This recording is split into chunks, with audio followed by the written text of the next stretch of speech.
დილამშვიდობისა. ეს საქართველოს პირველი არხია, თქვენ უყურებთ გადაცემას პირადი ექიმი მარი მალაზონია ჟესტურ ენაზე თარგმანით. დღეს ჩვენ როგორც ყოველთვის ადამიანზე ვსაუბრობთ, მაგრამ გახსენებთ, რომ ჯანმრთელობა ეს არის თავისუფლება და ავადმყოფობა გარკვეულწილად შეზღუდული თავისუფლება. დღევანდელი დღე ჩვენს თავისუფლებას ეძღვნება, რადგან დღეს ჯანმრთელობის მსოფლიო დღეა.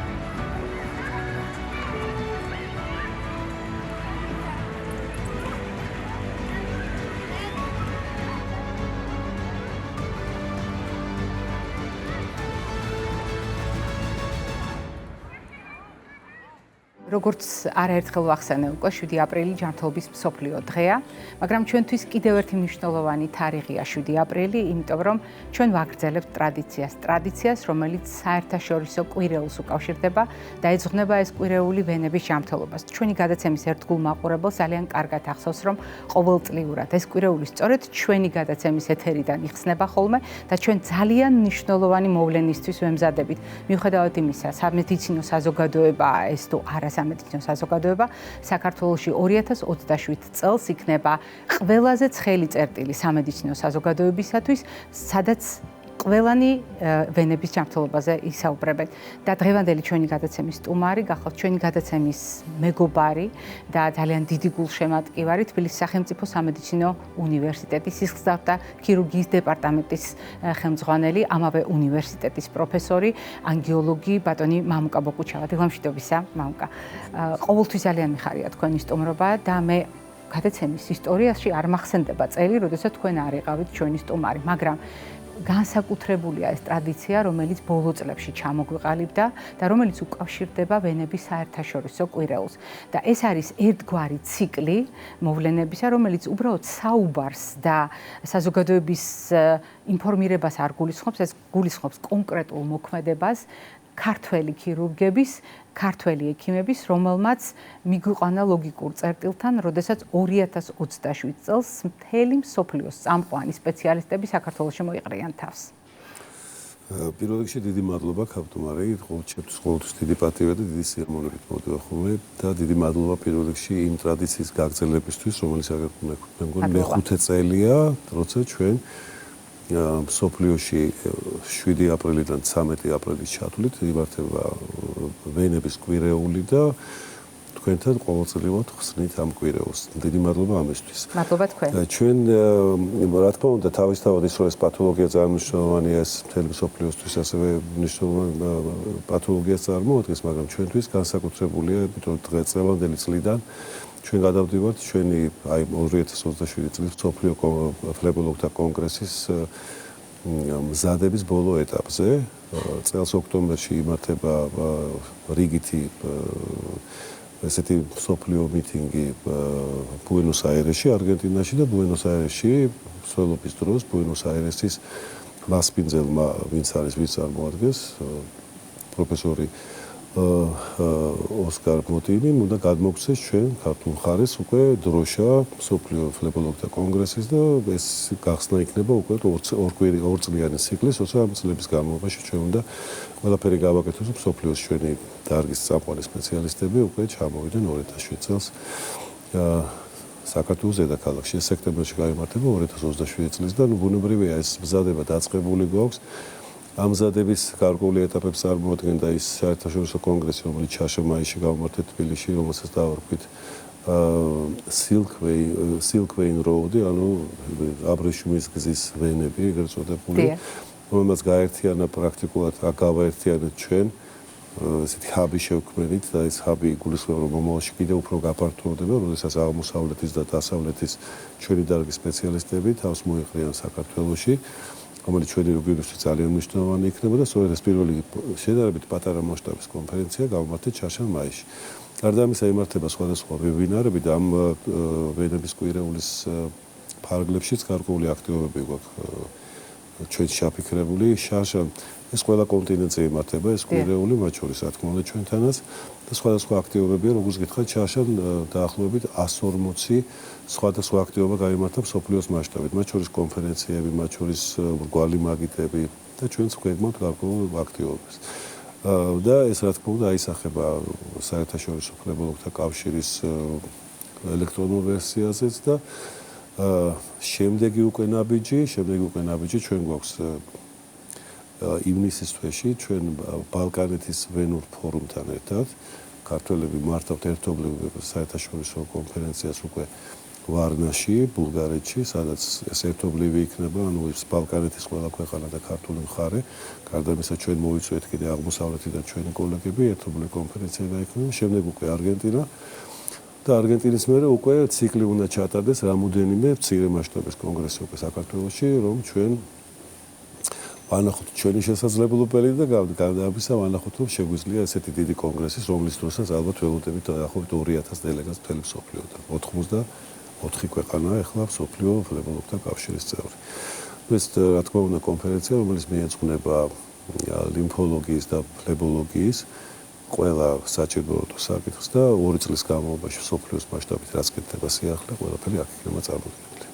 ძალიან მნიშვნელოვანია მაყურებლისთვის შეხსენება, რომ ჩვენ ვენების დაავადებებზე წლების განმავლობაში სისტემატურად საუბრობთ სხვადასხვა კუთხით, ზოგადად სისხლძარღვთა პათოლოგიებზე, მაგრამ დღევანდელი ჩვენი საუბრის ამოცანა იყო გარკვეულწილად მასპინძლის როლში გადასვლა და თქვენი მონათხრობი ამას ადასტურებს, იმიტომ რომ თუნდაც ივნისში დაგეგმილი ღონისძიება ნიშნავს იმას, რომ ქართული მხარე უკვე მასპინძლის როლში შედის ფაქტობრივად და ვემზადებით იმ ძალიან მნიშვნელოვანი მოვლენისთვის, რომელიც კარს მოგვადგა 2027 წელს იქნება. შორის ეს მასპინძლის როლს ორს ვწარებთ აბსოლუტურად, მაგრამ ქართველებს ეს მასპინძლის როლი რაღაც განსაკუთრებულად აქვს წარმოქმნილი. და ეს მასპინძლის როლი რამოდენიმე უკვე საერთაშორისო იმაზე, ასე ვთქვათ, მოვირგეთ, მაგალითად შარშან ინდონეზიაში კუნძულ ბალიზე გაიმართა ესეთი კონგრესი, სადაც ჩვენ გვთხოვეს რომ სპეციალური ქართული ესეთი დაგვითმეს სპეციალურად დიდი ნომერი, სადაც ქართული კუთხე მოვაწყვეთ. ძალიან დაგვეხმარა აქ სხვათა შორის ჩვენი საელჩო ინდონეზიაში, როდესაც ჩვენ საერთოდ ამ ტიპის ქვეყნებში ძალიან ცული იყო, ვთქვათ, რაღაც საჩუქრების გამზადება ძალიან მოგვეხმარა ჩვენი საელჩო და პირადად ბატონ თორნიკემოზე ძალიან დიდი მადლობა ამისთვის, რომ ჩამოფრინდა ჯაკარტიდან, ჩვენთან ერთად გახსნას დაესწრო, სიტყვითაც გამოვიდა. ეს მათთვის ახლა რომ წარმოვიდგინოთ, მთელი მსოფლიო იქ იყო ჩასული და ამაზე ახლა საქართველოს ელჩმა რომ წარგვადგინა, ჩვენ ძალიან მნიშვნელოვანი იყო ჩვენთვის. ასეთივე მასპინძლებები ვართ პრაქტიკულად ყველა საერთაშორისო კონგრესზე, სადაც პატარ-პატარა ნაწილებს ვანახებთ ჩვენი ქვეყნის.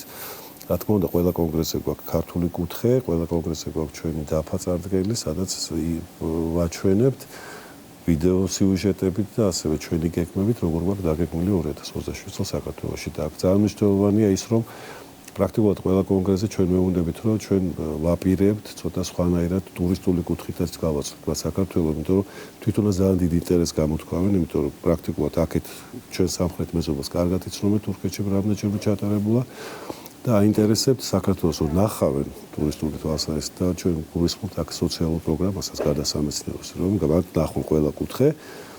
კიდევ ფიქრობენ სადმე გავიდნენ გვერდზე ჩვენი მეზობელი ქვეყნები და ეხაც ნახოთ და ჩვენი მეზობელი ქვეყნები ძალიან გვერდში გვიდგარებენ და მათაც ჩავთავთ საორგანიზაციო საკითხებში, იმიტომ რომ მათი ინტერესიც არის რომ მათი ქვეყნების კარგად გაიცნო. ძალიან დიდი მადლობა იმისთვის, რომ სწორედ ჯანმრთელობის მსოფლიო დღეს გაუზიარეთ ჩვენ საზოგადოებას ეს ინფორმაცია და ძალიან მნიშვნელოვანია რომ ამ თარიღზე ეძღვნება ევროპის მასშტაბით და საერთაშორისო მასშტაბით კვირეულის დაწყება და როგორც თქვენ ბრძანეთ რამდენიმე დღე გაგრძელდება, თუმცა ჩვენ არ დავარღვიეთ ტრადიცია და გახსნა კვირეულისა სწორედ ჩვენს გადაცემაში როგორც ყოველთვის ხდებოდა, დღესაც ასე მოხდა და მაყურებელს შევახსენებთ დღევანდელი ჩვენი გადაცემის სტუმარი გახლდათ თბილისის სახელმწიფო სამედიცინო ინსტიტუტის სისხლძარღვთა გახდა ქირურგიის მიმართულების ხელმძღვანელი, ამავე უნივერსიტეტის პროფესორი, მედიცინის მეცნიერებათა დოქტორი, ანგიოლოგი ბატონი მამუკა ბოკუჩავა.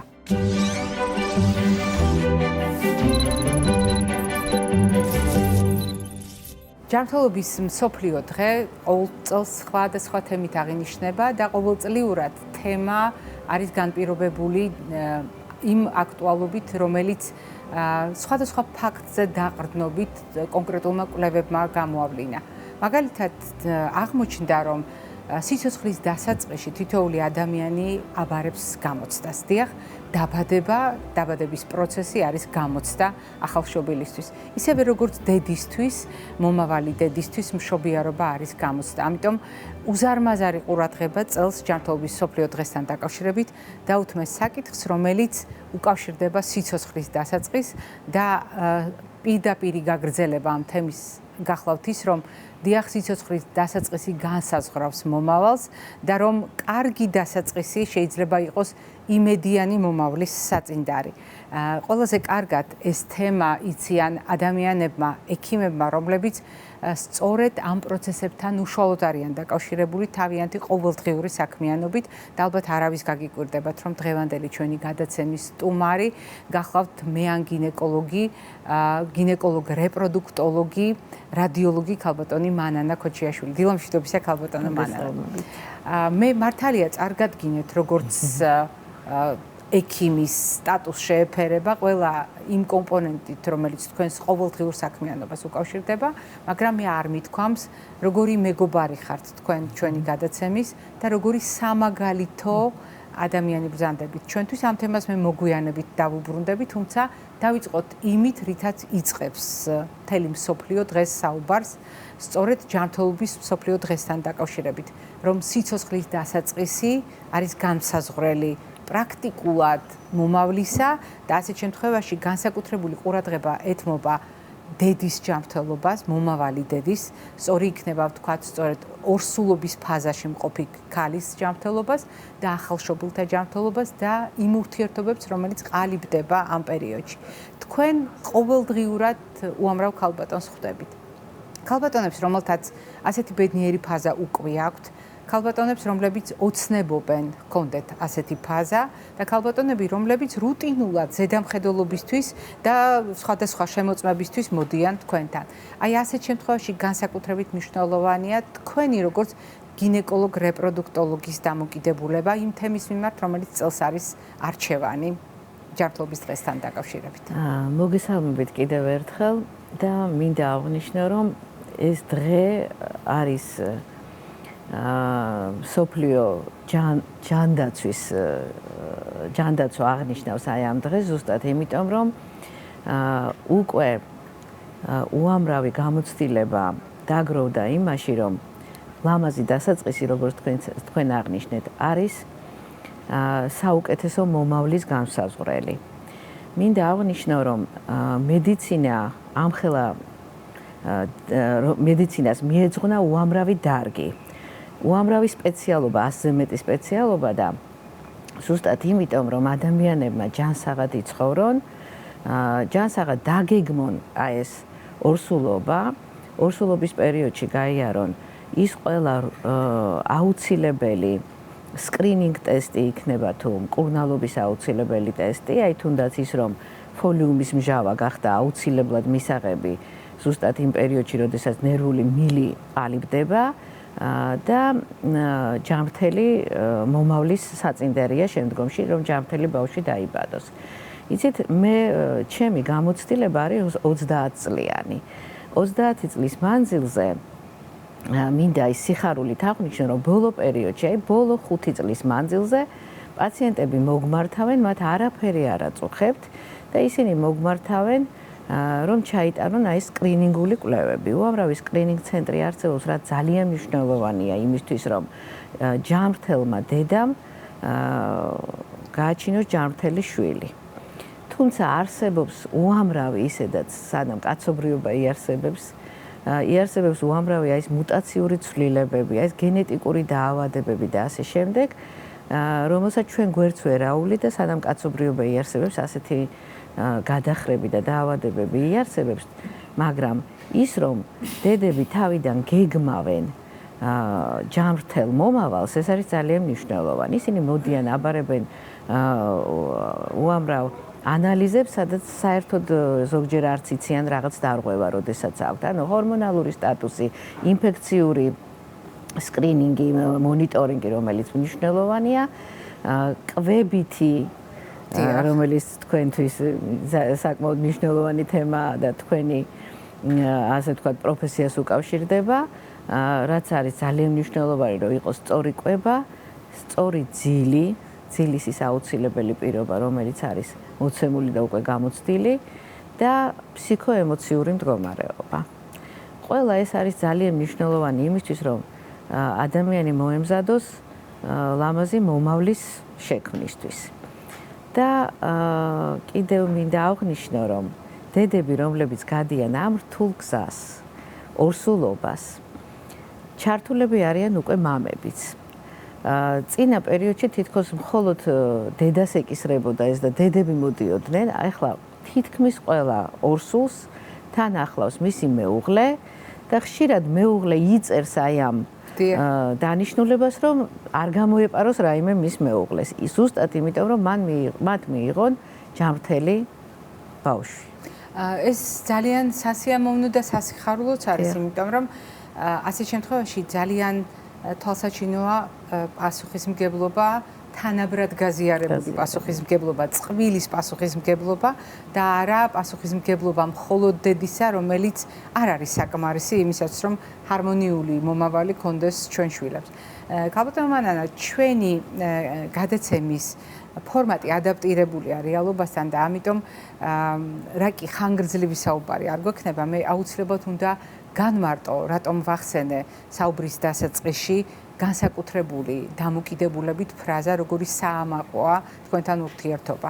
მე მაყურებელს მინდა გავახსენო თქვენი არაერთი სტუმრობა ჩვენს გადაცემაში. ცხადია, როგორც პროფესიონალი ექიმის რეკომენდაციების გაზიარება, ასევე თქვენი პირადი გამოცდილების გაზიარება. მაშინ, როდესაც თქვენ საუბრობდით როგორც ონკოლოგიური პაციენტი, ადამიანი, რომელმაც გაიმარჯვა, მართლაც გაიმარჯვა, ჩემთვის თქვენ ძალიან მნიშვნელოვანი მაგალითი ხართ, ისევე როგორც ყველა იმ ადამიანისთვის, ვინც თქვენი ისტორია ერთხელ მაინც მოისმინა.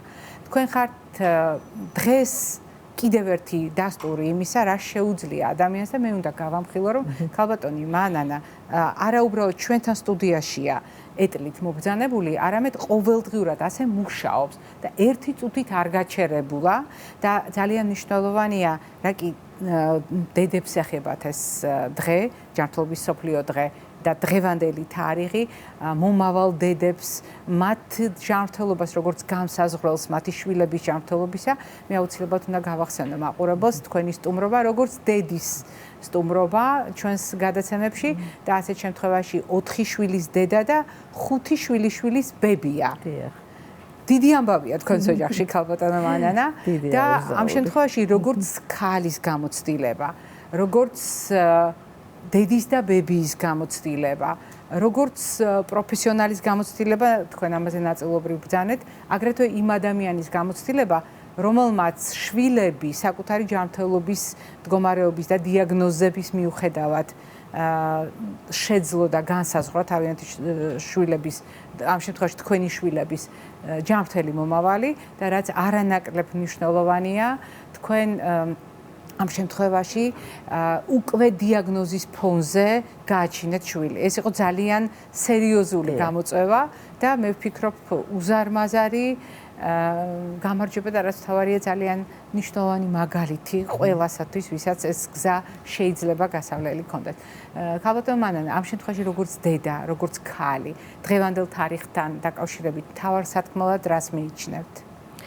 მთავარ სათქმელად მაინც მივიჩნევთ, რომ გავუფრთხილდეთ ჯანმრთელობას, მოვუაროთ ჯანმრთელობას ისე, რომ გავიკეთოთ ყველა ის აუცილებელი პრევენციული ღონისძიებები, ჩავატაროთ, რომელიც საერთოდ შეიძლება ადამიანმა არც იცოდეს, რომ აი ეს დაავადების მატარებელია და არც ივარაუდოს, აღმოაჩინოს ნაადრევ სტადიაზე და ადრეულ სტადიაზე ამის აღმოჩენა გაცილებით უფრო მარტივია მისი მკურნალობა, ვიდრე მათი შორსწასული ფორმა. როდესაც დაიწყო ონკოლოგია, მე ის აღმოვაჩინე თითქოს ვეძებდი. ასე რომ მაშინ როდესაც ჩუმად იყო პროცესი. მაშინ როდესაც ჩუმად იყო პროცესი, მე ვებრძოლე, დავამარცხე.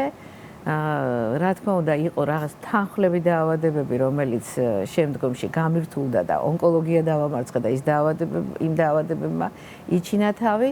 ამიტომ მოვუწოდებ ყველა ადამიანს, რომ ექიმთან მისვლა იყოს მათთვის აუცილებელი პირობა. ბევრი შეკითხვა დაუსვან ექიმს. ჩამოწერონ ეს კითხვები. ახლა დღეს ჩემთან მოდის ახალგაზრდობა, რომლებსაც კითხვები აქვთ ჩამოწერილი. წინასწარ მომზადებულია. წინასწარ არის მომზადებული, რაც ძალიან დადებითი დაისახება შემდგომში მათ მომავალზე. მე მიხარია, როდესაც მოდის ახალგაზრდა წყვილი, აპირებენ შეუღლებას და ასეთი წყვილი მე მისვამს უამრავ ისეთ შეკითხვას, რომელიც ძალიან სასიამოვნოა იმისთვის, რომ მათ დაგეგმონ თავიდანვე საუკეთესო დასაწყისი მათი მომავლისა. მათ შესაძლებელია იმდენად მაღალი იმუნიტეტი აღმოაჩნდეთ, რომ საერთოდ არ ქონდეთ შემდგომში რაიმე გართულება, მაგრამ კიდევ ერთხელ ვამბობ, ცხოვრების გზა არის ძალიან რთული და ეს გზა რომ გაიარონ მათ შემდგომში არასტრესულად, თავიდანვე ჯობია იცოდნენ ის, რაც მათ შემდგომში ელოდებათ. 4 შვილი და 5 შვილიშვილი. დიახ. რომელი უფრო რთულია, ქალბატონო მანანა? დედობა თუ ბებიობა? იცით, ექიმისთვის. ხო, ექიმისთვის უფრო რთული მე მგონი დედობაა, იმიტომ რომ მე მათზე ვიზრუნე ორსულობის პერიოდში, შემდგომ ვიზრუნე ორსულობის შემდგომ პერიოდში და შემდგომ ვიზრუნე მათ შვილებზე ორსულობის და შემდგომ პერიოდში. რა თქმა უნდა, ამ შემთხვევაშიც იყო რაღაც პატარ-პატარა პრობლემები, მაგრამ იმიტომ რომ მე ვიყავი ექიმი, მათ არ სჭირდებოდათ, ჩემგან იმდენჯერ ქონდათ ეს ყველაფერი მოსმენილი, არ სჭირდებოდათ იმის თქმა, რომ მათ წინასწარ ჩაეტარებინათ ის კვლევები, რომელიც უკვე დღევანდელ ცხოვრებაში არის მნიშვნელოვანი და აუცილებელი. ძალიან დიდი მადლობა ქალბატონო მანანა ჩვენთან სტუმრობისთვის. განსაკუთრებული მადლობა იმისთვის, რომ პროფესიულ დამოკიდებულებასთან ერთად თქვენი პირადი დამოკიდებულება, როგორც დედისა, ბებიასი, გაგვიზიარეთ და განსაკუთრებით საყურადღებოა დღევანდელ თარიღთან დაკავშირებით, როდესაც მსოფლიომ გადაწყვიტა სწორედ ამ თემას მიუძღვნას ჯანმრთელობის მსოფლიო დღე და თქვას, რომ ჩვენ ვაბარებთ გამოცდებს, როდესაც ორსულობა უნდა გავიაროთ, როდესაც უნდა ვიმშობიაროთ, როდესაც ავაწყოთ ჩვენ სახელმშობელთან ურთიერთობა და ჩვენი პატარაც აბარებს გამოცდას, როდესაც დაბადებით იწყება ის მომავალი, რომელიც ბევრად არის დამოკიდებული მშობელზეც და თავად მასზეც. და დღევანდელი ჩვენი სათქმელი და თქვენი სტუმრობა იყო როგორც არასდროს მისადაგებული თავარ ფრაზებთან. მაყურებელს შევახსენებ დღევანდელი ჩვენი გადაცემის სტუმარი გახლდათ გინეკოლოგ რეპროდუქტოლოგი, რადიოლოგი ქალბატონი მანანა ქოჩიაშვილი. მე ჯერ არ გემშვიდობებით, მოკლე კვებითი შუქნიშანი გველოდება წინ.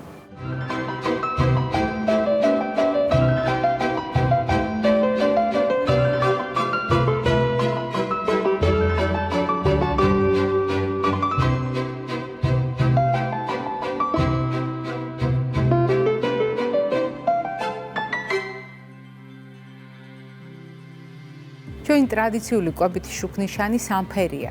თუმცა დღეს მთავარი სათქმელი არის დასაწყისი და როგორც გახსოვთ, დასაწყისი, რომელიც განსაზღვრავს მომავალს. ძნელია ამ სიტყვებს მიუსადაგო კვების ერთი ან ერთადერთი მოდელი, მაგრამ მე მაინც გამოვყავი ერთი პროდუქტი, რომელზედაც საგანგებოდ უნდა ვისაუბროთ. ქალბატონმა მანანამ საუბრისას ახსენა, მაგრამ კიდევ უფრო მნიშვნელოვანია ჩვენ გავიმეოროთ ის სიტყვები, რაც უკავშირდება ფოლიუმის მსჯავრას, B9 ვიტამინი. ამის შესახებ ჩვენ არაერთხელ გვისაუბრია, რამდენად მნიშვნელოვანია ზოგადად ჯანმრთელობისათვის, ორსულობისათვის, ორსულობის ნორმალური წარმართვისთვის და რაც მთავარია ნაყოფის სწორი ფორმირებისათვის, ნერვული მილის, ნერვული ღეროს ჩამოყალიბება დამოკიდებულია ამ ვიტამინის სათანადო დოზაზე და მისი ნაკლებობის შემთხვევაში ვითარდება პრობლემები. მაგრამ ეს როდესაც საუბარია დედაზე, თითქოს ყოველსათვის უკვე კარგად ნაცნობი თემა. უკანასკნელ პერიოდში სამედიცინო საზოგადოება მივიდა ერთ მნიშვნელოვან დასკვნასთან. დიახ, ფოლიუმის მჟავა აუცილებლად სჭირდება ქალბატონს, რომელიც უკვე არის ორსულად. მაგრამ ფოლიუმის მჟავა ჭირდება ქალბატონს, რომელიც გეგმავს ორსულობას და ძალიან მნიშვნელოვანია მისი მომზადება ამგვარი დასაწყისისათვის. და კიდევ უფრო შორს წავიდა მედიცინა, რადგან თანამედროვე კვლევების მიხედვით არ არის საკმარისი მხოლოდ მომავალმა დედამ მიიღოს სათანადო რაოდენობით ადეკვატური სასურველი რაოდენობით ფოლიუმის მჟავა. აუცილებელია რომ მამის ორგანიზმიც იყოს უზრუნველყოფილი, ანუ მომავალი მამის ორგანიზმი სათანადო რაოდენობით ფოლიუმის მჟავით. რა თქმა უნდა, ექიმთან კონსულტაციის მერე თქვენ ზუსტად გეცოდინებათ, როგორია პროფილაქტიკური დოზა ან მით უფრო სამკურნალო დოზა. მაგრამ მე დღეს მხოლოდ იმ საკვები პროდუქტების შეხსენებით შემოვიფარგლები, რომელიც მდიდარია ფოლიუმის მჟავით. ყველა მწვანე პროდუქტი ძალიან მდიდარია ფოლიუმის მჟავით. ყველა ფოთლოვანი პროდუქტი, ყველა ფოთლოვანი საკვები ძალიან მდიდარია ფოლიუმის მჟავით, მაგრამ აქვე გაგაფრთხილებთ. მიუხედავად ასეთი სიუხვისა, მიუხედავად ამგვარი სიმდიდრისა, ამ პროდუქტების პირდაპირ მზისხივების ქვეშ დაყოვნება ანადგურებს და გვაკარგვინებს ფოლიუმის მჟავას. ისევე როგორც თერმული დამუშავება ან ხანგრძლივად მაცივარში შენახვა. ამიტომ, როდესაც ჩვენ საუბრობთ ფოლიუმის მჟავით მდიდარ პროდუქტებზე, ცხადია, მათი ნედლი სახით მომზადებისთანავე გამოყენება გვაძლევს საშუალებას შევივსოთ ეს ვიტამინი და არ დავკარგოთ სხვადასხვა მიზეზით. ეს იყო დღევანდელი რეკომენდაციები. მე ხვალამდე გემშვიდობებით, ჯანმრთელობას და დღეგრძელობას გისურვებთ.